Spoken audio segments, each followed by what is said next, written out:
Joining me now is Congressman Steve Scalise, a member of the House Republican leadership and a lawmaker who has faced horrific gun violence himself. Congressman, welcome back to Fox News Sunday. Good to see you. John, good to be with you. Thanks. So the president had that primetime address last week, and here's what he articulated as his vision for how we move forward from these mass shootings. Listen here. We need to ban assault weapons and high-capacity magazines.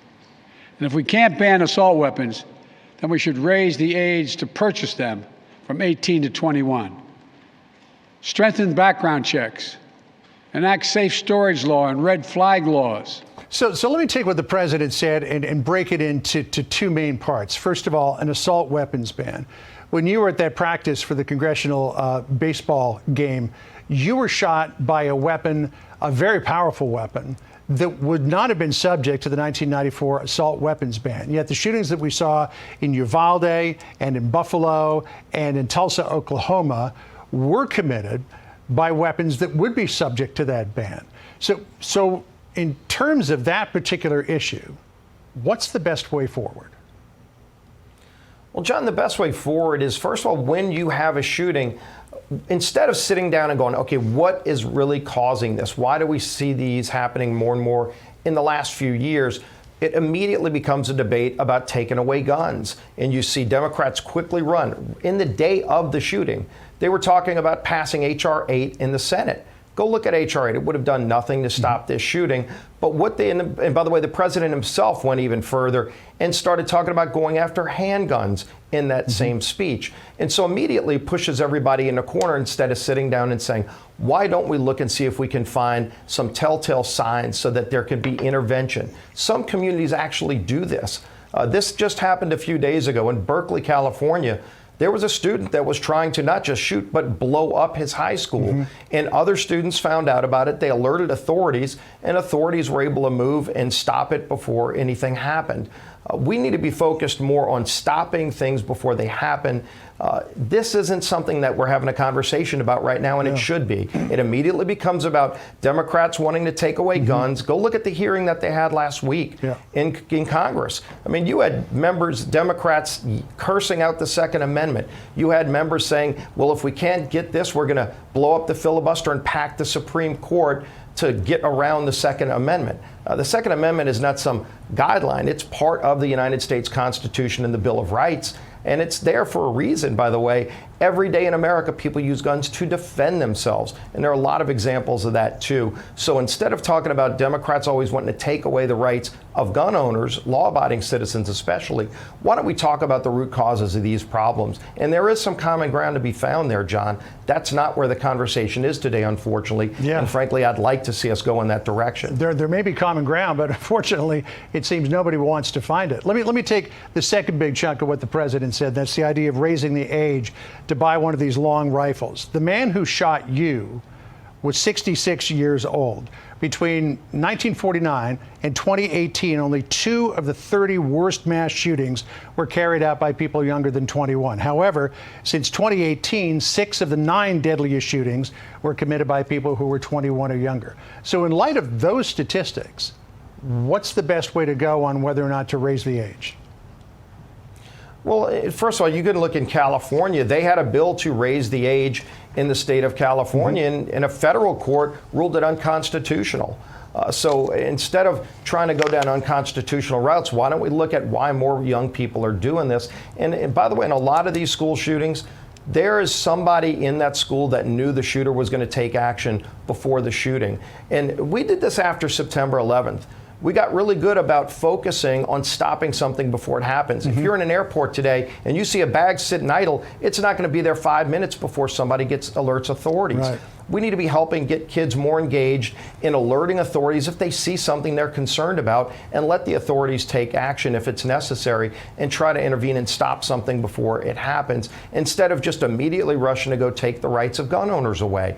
I mean, look, you had it just a few days ago in West Virginia. There was somebody, it wasn't at a school, there was somebody with with a rifle illegally that he was a felon, shouldn't have even had it, and he tried to go shoot up a bunch of kids at a birthday party and a graduation, and it was a woman with a concealed carry permit handgun who took down the shooter. Yeah. There are a lot of Democrat colleagues of mine who want to take away concealed carry permits. And again, the president himself was talking about going after handguns. There's a case where a handgun was used to take down the shooter. In my case, it was a cop with a handgun that took down the shooter. And so, let's offer our prayers to the victims. Unfortunately, even moments of silence right now, you've got Democrats sometimes yelling during a moment of silence instead of focusing on the victims. And then let's go search for the root of the problem. How can we do a better job of connecting the dots and stopping something before it happens, like we did after September 11th, which has worked really well as it relates to stopping terrorist attacks. Let's put that kind of focus on schools and young kids, not just at schools. Let's also, by the way, look at hardening schools. There is a lot of common ground there too. My colleague Richard Hudson is working on a package. Others have too, to help harden schools and provide ability for the schools to help kids identify a problem before it can happen. Get that to authorities if you see a kid about to do something bad before they do it. Congressman, it's a great thought to think that we could prevent all of these things. But, as people said after 9/11, when we're trying to prevent a terrorist attack, we've got to be right every time, and they only need to be right once. And we still see people getting through the system, people falling through the cracks. Let me move ahead to what's going on in this country. Because in terms of the developed world, the United States far and away leads every other nation in the developed world in terms of gun violence. Take a look at this graph. The U.S. way out in front with 4 deaths per 100,000 people. The next closest nation is Cyprus, way behind at just below 0.7 deaths per 100 people. What do you think is responsible for that discrepancy? Well, in a lot of those countries, first of all, you look at America. In the last couple of years, you've seen this crazy defund the police movement, but you've also seen a movement that's been going on for a few years in big cities where the DAs aren't even prosecuting criminals until it is a shooting or a violent crime, and they're letting criminals back out on the streets. And inevitably, what you see is higher rates of crime. And what you're also seeing is more and more American citizens, law-abiding citizens, are buying guns to defend themselves. It's happening in every demographic group you can imagine, where you have large increases in people buying guns, because if they can't have faith that their local police department that's been defunded can arrive quickly, or if the DA is going to let the criminal out, they're their only line of defense. So people are buying guns more to defend themselves against crime. But crime is out of control in a lot of big cities. But by the way, if you look at what happened in those cities, you see a lot of the things with the defund the police movement, with letting people out, no cash bail, where they're making it easier for people to commit crimes. Look at the smash and grab crimes. Do you think it's going to end there? If they think they can get away with a crime, they're not going to be charged. They will go on and commit more crimes and worse crimes. It's happened in other places. Let's get back to regular policing. All right, let's take a look at where the public is on some of these policies regarding gun sales. Do you support or oppose requiring background checks for all gun buyers? 89% of Americans say they support it, 8% oppose it. Do you support or oppose red flag laws? 74%, 21% oppose. You and other Republicans have views about background checks and red flag laws that would seem to run counter to what public sentiment is. So are the views that you and your colleagues hold out of step with where the nation is? Well, I can assure you that the American public wasn't asked in that poll about components of the bills Democrats are moving through Congress to do those things. So, under the guise of red flag, they take away due process, where they literally can come into your house and take away your gun without you even knowing that there was some kind of proceeding where somebody said, oh, I think that guy might be a threat, so now somebody can go and take away your constitutional right. I don't think people would agree with that. That's not how we deal with rights in America. But Congressman, if that had happened in the case of the Buffalo shooter, 10 people would be alive today.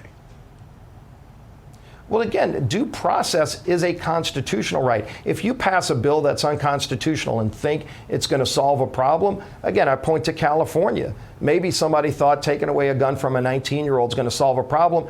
It happens to be unconstitutional. So you do have to follow the laws and the Constitution. And again, focus on the root cause of the problem. We are not focusing on the root cause of the problem. The immediate visceral reaction of Democrats in Washington is to go after the rights of gun owners in America, the law-abiding citizens who are using guns to defend themselves. Again, I point to West Virginia just a few days ago. That shooter broke every law in the books. There's hundreds of gun laws already on the books that aren't even being enforced by this administration in some cases.